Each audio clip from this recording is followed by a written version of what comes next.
ayun, yung na kwento ko nga, at ikukwento ko. Diretso na siya. Sabi ko sa iyo eh. Na about dun sa love story na The House of Us. Oo. So, ayun nga po, DJ.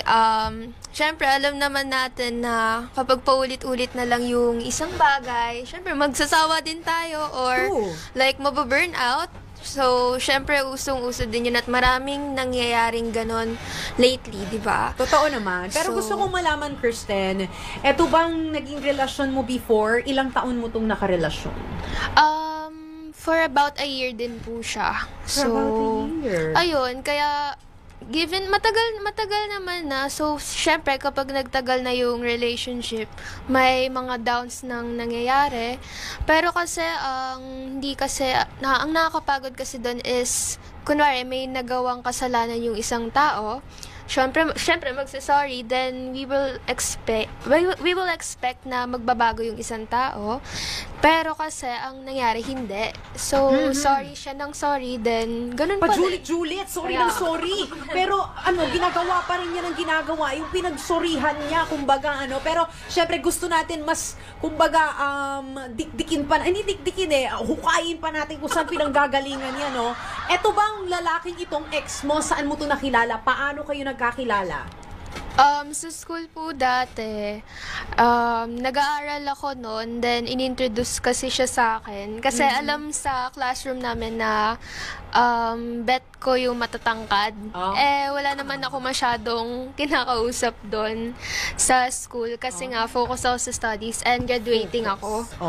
Then, ayun, hanggang sa nag-introduce kami sa isa't isa. Like, nagpakilala siya. Then, hindi ko siya pinapansin nung una. Then, na-curious naman ako sa kanya. So, ayun. May talking stage na kumbaga. Okay. Gano'ng katagal ang talking stage? 3 months din po, halos. Tapos, niligawan ka niya? Yes po. Paano siya manligaw sa'yo? Ano po, yung typical na ligaw na hatid sundo. Then, kain sa labas. Okay. Or, syempre, kakamustahin always. Kasi, syempre, busy sa school Good works. morning! Kumain ka na?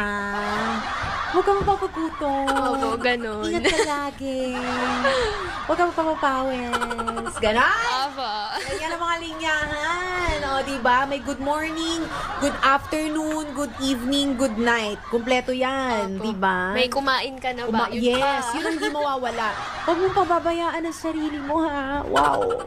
Yan ang mga, yan ang mga, pag nasa kayo, yung nag-chat-chat pa kayo, diba? Lagi yan yung mga, So, everyday yun. Naging ganun ang cycle. Everyday, kumustahan. Opo, hanggang may attachment na, gano'n. Tas magagalit kapag ang tagal mag-reply. Oo. Gaano ba katagal? Eto ha, sige, para sa mga nanonood.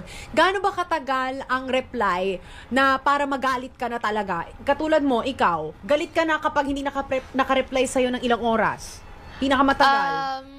Yung pag parang gino-ghost ka na, ganon. Kunwari, sasabihin, wait lang kakain lang. Tapos yung kain 3 hours. 3 parang, hours. kinain na ba yung buong kaldero? Oo, inubos na niya, pati pang dinner. Opo. Kompleto na. So, 3 hours. Kailangan 3 hours. So, depende sa kung ano na pag-usapan nyo, ganon. Opo. So, eto ang tanong, importante ba talaga na dapat bawat galaw mo, sinashare mo, or mini-message mo doon sa kausap mo, ikaw? Kung talking stage, hindi naman po. Pero, like, kunwari, may gagawin, or di kaya tawag dito, maglalaro or something, magbabanding. Tapos, syempre, maghihintay yung kausap mo. Oo. Sasabihin mo, kumain ka lang, ganun, tas ganun katagal, 3 hours. Syempre, magtataka na, ano na kayo nangyari sa kausap ko. Ayun. Pero, syempre, pag naman, nag-update naman na, pagkatapos, sasabihin naman kung ano mga nangyari.